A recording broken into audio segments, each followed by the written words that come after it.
Hi guys, this is Sam. I am just making this quick video to share with you guys the example problem that I mentioned today during lecture.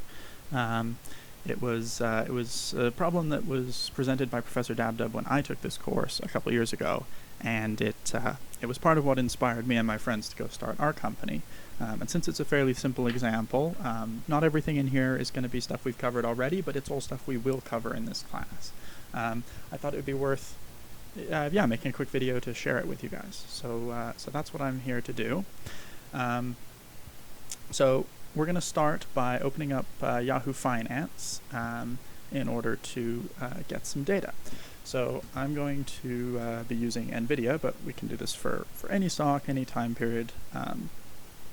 Just for the sake of this, let's start by analyzing.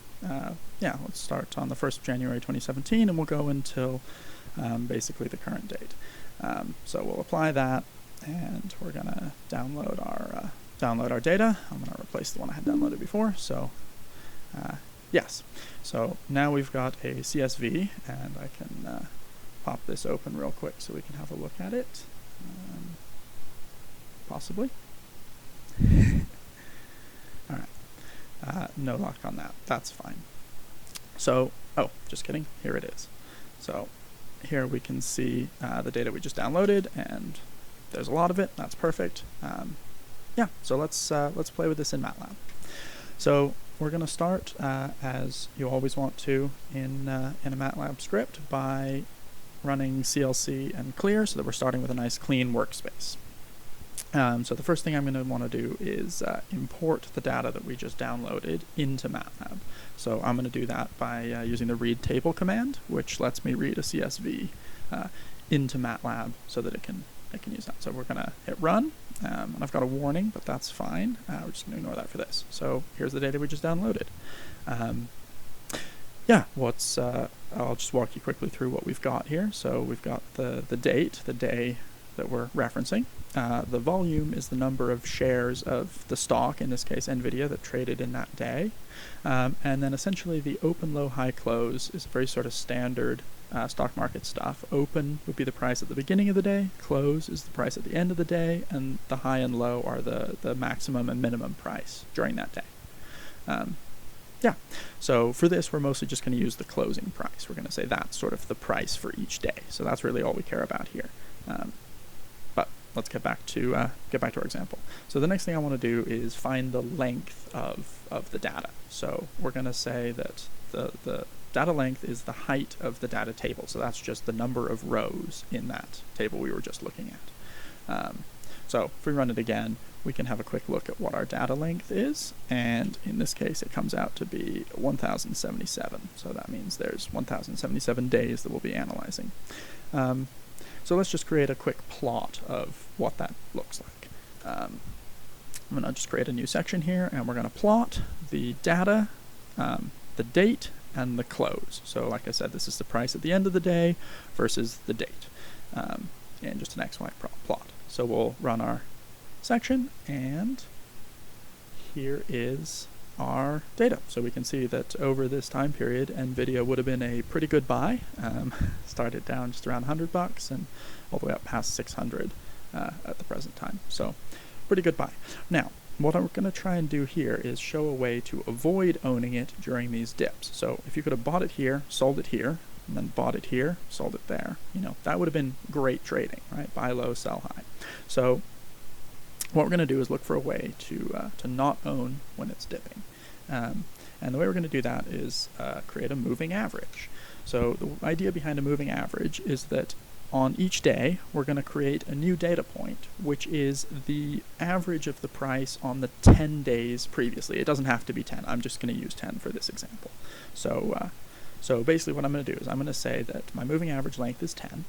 And each day, I'm going to say what was the average price over the last 10 days, and I'm going to plot that as a second line. So let's create an array of zeros. This is going to be used to store the this average, the moving average. And the way we're going to create that is by using a loop. So we're going to loop through the data starting from the length of the moving average plus 1, because we need 10 previous things to reference. So we're going to start from the 11th day, and on the 11th day we're going to find out what the average of the last 10 days was. And so we're going to extract the last 10, like so. So essentially what we're doing here is we're saying that the information we're interested in is the closing data from 10 ago until now. And then we're going to find the average of those 10 data points by just using the mean function. So find the average, and then we're going to take that average that we just found by plugging in this array into the mean function, and we're going to save it to our moving average vector that we created earlier, which is currently just filled with zeros, like so. And then of course we need to end our for loop, so I'll do that here. Okay, so that should create a moving average over this time. So I'm going to run this section, and we can have a look at our moving average. And as we expect, it starts with 10 zeros because we started on the 11th day, and it works all the way through, all the way up to 1077, which is the length of our data as we expected. So perfect. So let's create a new plot now. So we're going to start by creating the same plot we had before, just the price of NVIDIA over that time. But we want to add a second plot. So I'm going to turn hold on, which prevents it from making the plot until I finish putting everything I want in there. And the second one I want to plot is the date versus this moving average that we created just now. Then we can turn hold off to generate that plot and go ahead and run this section. And here we have our two lines, and it appears that blue is the price that we saw before in the last plot, and this red line is the moving average that we've generated, right? It starts at 0 for 10 days, and then it hops up and follows sort of a smoothed version of this last line. And so I'm going to zoom in here on this big dip. And the way you would trade this, the way you would use this line, is say that every time the price crosses the moving average, you're going to either buy or sell the stock. If it crosses, as it does here, from below and goes up, that's going to be a buy. So here we would have bought it right here at this cross. And it's going to keep going up, and it's going to start coming down, and it's going to cross back through this line here. But this time it's crossing from above to below, so we're going to sell.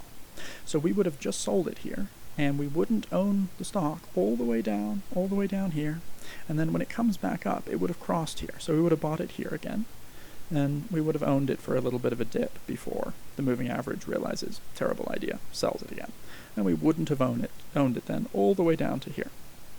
So all in all, pretty successful here. We've found a way that doesn't want us to own the stock when it's going down, but then as soon as we get to a spot like over here where it crosses and it's going up, we would own it, we would have bought it here because it's crossing from below, and sold it here where it's crossing from above, and so we would have made this much profit.